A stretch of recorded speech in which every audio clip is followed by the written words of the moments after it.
இயேசுபிரான் உயிரை மாய்த்து 3ஆம் நாள் உயிர் தெழுந்த உயிர்ப்பு பெருவிழாவான ஈஸ்டர் திருநாளில் தமிழகத்தில் உள்ள தேவாலயங்களில் சிறப்பு பிரார்த்தனை நடைபெற்றது. சென்னை சாந்தோம் தேவாலயத்தில் நள்ளிரவு சிறப்பு பிரார்த்தனையை தொடர்ந்து இயேசு உயிர்ப்பு திருப்பலி உள்ளிட்ட பாஸ்கா திருவிழிப்பு திருவழிபாடு நடைபெற்றது. இதில் திரளான கிறிஸ்தவர்கள் பங்கேற்று வழிபாடு மேற்கொண்டனர். இதேபோல் நெல்லை மாவட்டம் தெற்கு கள்ளிக்குளம், கன்னியாகுமரி மாவட்டம் கோட்டார் மற்றும் தூத்துக்குடி ஆகிய ஊர்களின் தேவாலயங்களிலும் கிறிஸ்தவர்கள் மெழுகுவர்த்தி ஏந்தி சிறப்பு பிரார்த்தனையில் ஈடுபட்டனர்.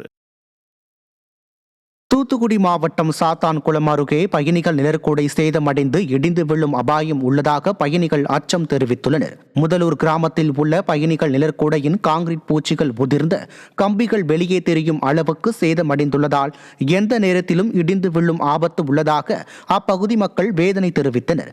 விடியா ஸ்டாலின் ஆட்சியில் ஊழல் தலைவிரித்து ஆடுவதால் பொதுமக்களுக்கான சேவை திட்டங்களில் தோல்வியடைந்து விட்டதாக மக்கள் குற்றம் சாட்டினர்.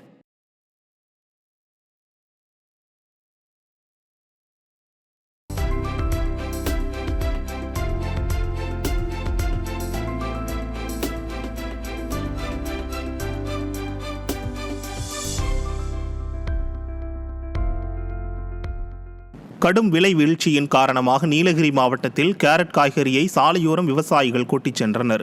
கூக்கல் துறை கிராமத்தில் கேரட் சாகுபடியில் விவசாயிகள் ஏராளமானோர் ஈடுபட்டுள்ள நிலையில் 1 கிலோ கேரட் 5 முதல் 10 ரூபாய் வரை மட்டுமே விற்பனையாவதால் கடும் நஷ்டத்தை சந்தித்துள்ளதாக விவசாயிகள் வேதனை தெரிவித்தனர். அறுவடை செலவினங்களை கூட ஈடு செய்யாததால் மூட்டை மூட்டையாக கேரட்டுகளை சாலையோரம் விவசாயிகள் கொட்டிச் சென்றனர். விடியா ஸ்டாலின் ஆட்சியில் விளைபொருட்களுக்கு உரிய விலை கிடைக்காததால் அதிக அளவு வருவாய் இழப்பை சந்தித்து வருவதாக விவசாயிகள் வேதனை தெரிவித்தனர். தஞ்சாவூர் மாவட்டம் பூதலூர் அருகே சுகாதார மையம் கட்டி முடித்து ஓராண்டுக்கு மேல் ஆகியும் பயன்பாட்டுக்கு வரவில்லை என பொதுமக்கள் குற்றம் சாட்டுகின்றனர். அகரப்பேட்டை கிராமத்தில் 7 லட்சம் ரூபாய் மதிப்பீட்டில் கட்டப்பட்ட சுகாதார மையத்தை மக்கள் பயன்பாட்டிற்கு கொண்டு வராததால் அப்பகுதி புதர்மண்டியுள்ளதாக குற்றம் சாட்டுகின்றனர். மேலும் கழிவறை வசதி இல்லாததால் அப்பகுதி மக்கள் கடும் இன்னலுக்கு உள்ளாகின்றனர். ஸ்டாலின் அரசின் மாவட்ட நிர்வாகத்தால் மக்கள் வரிப்பணம் வீணடிக்கப்படுவதாக பொதுமக்கள் குற்றம் சாட்டுகின்றனர்.